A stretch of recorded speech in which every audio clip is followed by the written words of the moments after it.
Hey guys, welcome to my video. So this week in class, we managed to invite Bill Daly, who is a food and feature writer in Chicago Tribune, to come down to Champaign, Illinois, to share with us about his experience as a food writer, as well as to give us some advice and tips on how to write about food, as well as how to photograph food. So to develop our food writing skills, we started off by describing a Krispy Kreme donut, and then we moved on to more complex dishes at the Bread Company, which is a restaurant that serves authentic Swiss and European food in Champaign-Urbana. So the first dish that we had was the house-made pâté, which is ground cooked meat and chicken liver minced into a spreadable paste. So how you eat the pâté is actually you spread it on toast, and you have the option of pairing it with or without pickled cucumbers. The pâté itself had a very savory smell, and the texture was actually really smooth. So I think they included quite a lot of spice in the pâté itself, which made the smell and the taste of the chicken liver not that strong and really acceptable for someone who doesn't regularly take chicken liver.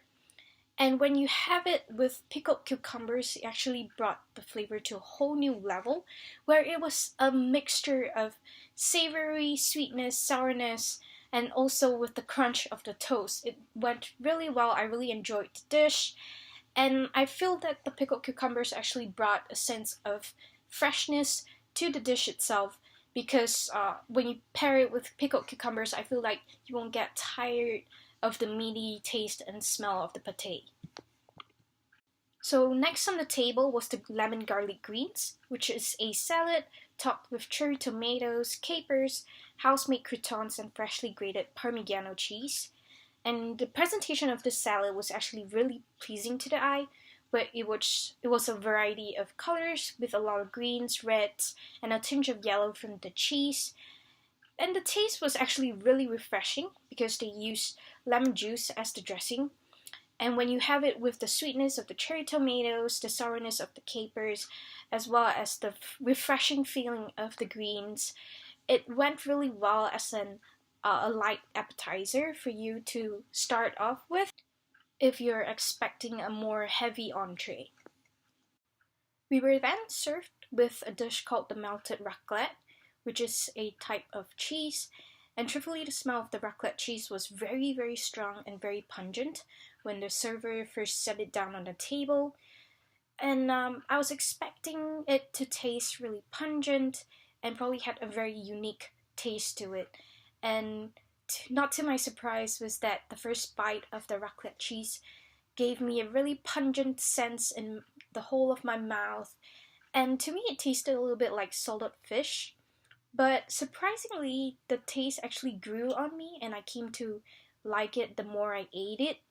I think it's mainly due to the good texture that it had. The melted raclette was very smooth, very creamy, and when you have it with toast or with the roasted potatoes that they served it with, it created a really good balance. So much to my delight, I found something that I've never had before that I really liked and really enjoyed eating.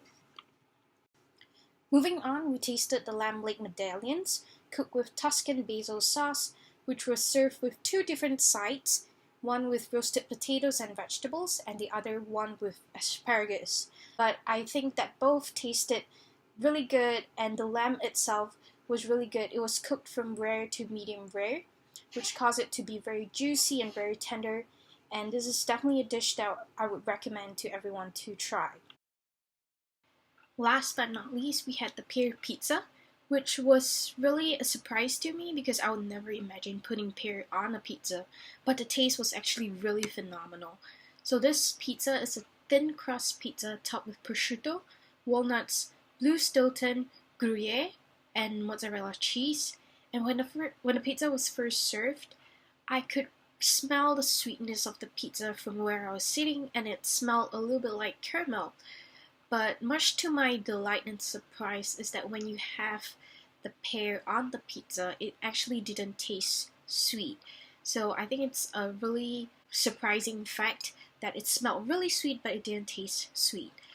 But in overall, I think that the pizza had a really good texture where the walnut gave a good crunch to the pizza, and the taste of all three cheese mixed together was something really different from what you would expect from a regular pizza. And one thing I really appreciate about this pear pizza is that it's not greasy, and it's definitely a light and comfortable dish that you can enjoy.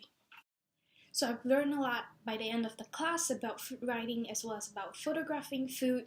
I'm really excited to put these skills into practice throughout the course here in Urbana-Champaign as well as during our trip to Rome in Italy.